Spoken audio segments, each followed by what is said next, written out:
Hai, apa kabar? Ya, kiprah fenomenal Itel di 2023 itu ditutup dengan mereka meluncurkan satu buah HP entry level terbaru mereka yang kemarin tuh sempet rame banget karena dijual di harga di bawah 1 juta, yakni Itel A70. Itu untuk varian yang 128GB. Dan saat saya cek di marketplace itu tuh kejual 10.000 unit lebih. Ini tuh gokil ya. Dan nggak berapa lama kemudian Itel tiba-tiba nggak ada angin, nggak ada hujan, boom, ngeluncurin versi A70 dengan internal storage yang 2 kali lipat lebih gede, yakni 256GB dengan harga yang nggak selisih jauh. Dan lagi-lagi pas saya cek di marketplace itu tuh udah kejual 1.500-an unit hanya dalam hitungan beberapa hari aja.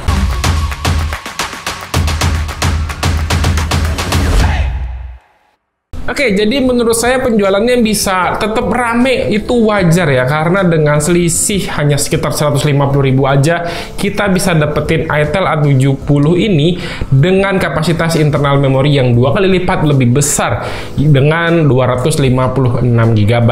Dan sebenarnya kalaupun masih dirasa kurang, Itel tuh masih ngasih opsi slot SD card tambahan kalau memang kalian butuh lebih dari 256GB. Tapi sepertinya kali ini penjualan Itel A70 nggak akan mudah ya, karena dapat tantangan langsung dari saudaranya sendiri, yakni Infinix Smart 8 yang punya spek mirip, tapi ia ada kelebihan dan kekurangannya sendiri dibandingkan dengan Itel A70 ini.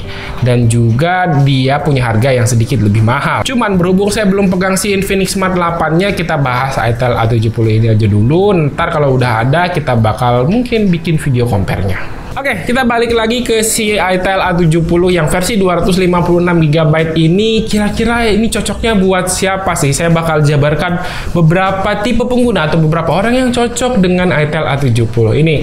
Dan yang pertama menurut saya adalah HP ini cocok buat, ya betul, buat kalian para pengusaha atau ya spesifiknya di sini pedagang online. Karena HP ini tuh bisa kalian kasih ke admin kalian untuk balas-balasin chat, ngirimin foto produk dan lain-lain. Karena dengan harga segini, jujur ini tuh HP murah yang punya performa multitasking yang bisa diandalkan.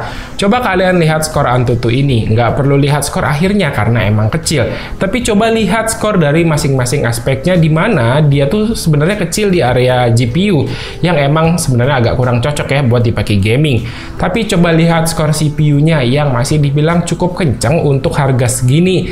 Jadi masih bisa diandalkan untuk penggunaan multitasking harian. Dengan RAM 4GB ini udah cukup ya menurut saya. Pindah aplikasi sana-sini masih berasa gesit. Yang kedua, jadi HP ini tuh cocoknya buat siapa sih? Ya betul, buat kalian para generasi milenial. Kenapa generasi milenial? Karena kalau dilihat tahun kelahirannya, generasi milenial itu udah punya usia sekitar 25-35 tahunan, yang artinya udah cukup produktif, punya penghasilan sendiri, dan mau ngebeliin orang tuanya sebuah smartphone. Karena biasanya kan kalau orang tua itu yang penting HP-nya oke, enak dipakai buat WhatsApp-an, komunikasi dengan anak lancar, nonton berita di YouTube, itu semua udah bisa tercover dengan HP ini. Layar dari HP ini juga besar ya, di 6,6 inch, reproduksi warna layarnya juga cakep, jadi pokoknya enak lah. Terus baterai dari HP ini juga awet dengan ukuran yang jumbo di 5000 mAh. Kalian bisa lihat perbandingan performa baterainya dengan beberapa HP 5000 mAh lainnya.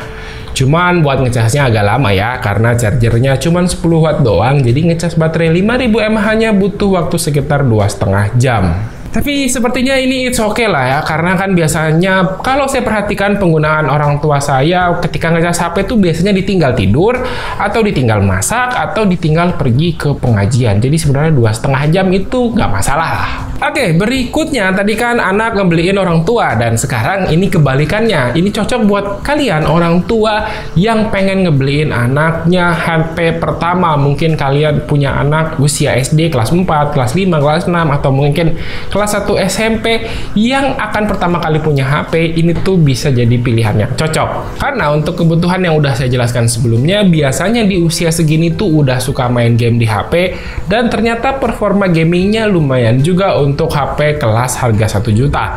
Di game yang saya biasa mainkan, IAFC 2024, ternyata performanya masih cukup oke kok, bisa dimainkan sampai di settingan resolusi high dan frame rate standar. Cuman kalau mau enak dan lancar, paling turunin aja settingannya ke mentok rata kiri, dan saya coba mainkan sekitar 20 menit, ini masih lancar banget. Ini karena emang performa chipsetnya nggak kenceng-kenceng banget, dan juga jadi secara suhu dia nggak panas. Dan terakhir, HP ini cocoknya buat siapa? Ya betul, buat kalian para pekerja lapangan, misalnya ojol, surveyor, dan lain-lain, pokoknya kalian para pekerja lapangan lah. Karena selain hal yang lagi-lagi udah saya sebutkan sebelumnya, biasanya pekerja lapangan kan sering ngambil foto, entah buat laporan, foto titik lokasi, foto paket, dan lain-lain. Nah, hasil foto dari HP ini masih nggak malu-maluin lah. Menurut saya ini malah masih bagus untuk harga 1 juta. Ya, meski secara gambar nggak tajam, tapi warnanya masih on point. Foto malam juga oke karena udah ada night mode-nya. Sementara untuk video ya agak kurang ya, hasilnya kurang tajam dan nggak stabil. Wajar lah mengingat harganya cuma 1 juta. 70, 1080, 30 fps, no stabilizer. Ya, seadanya lah, ya wajar lah ya, harganya 1 juta doang. Kayak gini. Ya, getar-getar dikit lah, cuman warnanya ternyata bagus loh. Nah, ini agak surprise. Warnanya bagus, kalian lihat tuh. Situ. Dia bisa ngasih gambar yang oke.